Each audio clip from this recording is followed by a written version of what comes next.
Ambaji Danta highway પર આવેલી ત્રિશુલિયા ઘાટીમાં આજ રોજ સવારે ગંભીર અકસ્માત સર્જાયો હતો, જેમાં ટ્રકના બ્રેક ફેલ થવાના કારણે આગળ જઈ રહેલી ઇકો કારને પાછળથી ટક્કર મારી હતી, જેને લઈ ટ્રક પલટી મારી જવા પામ્યો હતો।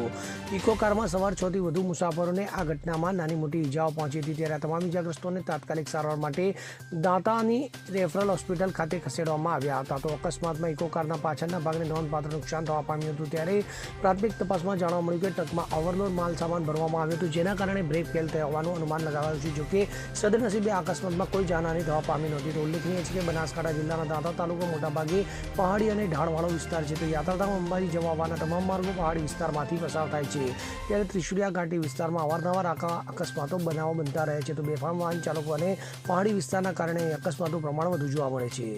Bureau report CN24 news. હવે જુઓ દેશ દુનિયાની તમામ ખબરો તમારી આંગળીના ટેરવે। ઉઠાવો મોબાઈલ અને ગૂગલ પ્લે સ્ટોર પરથી ડાઉનલોડ કરો અમારી CN24 ન્યૂઝ મોબાઈલ એપ।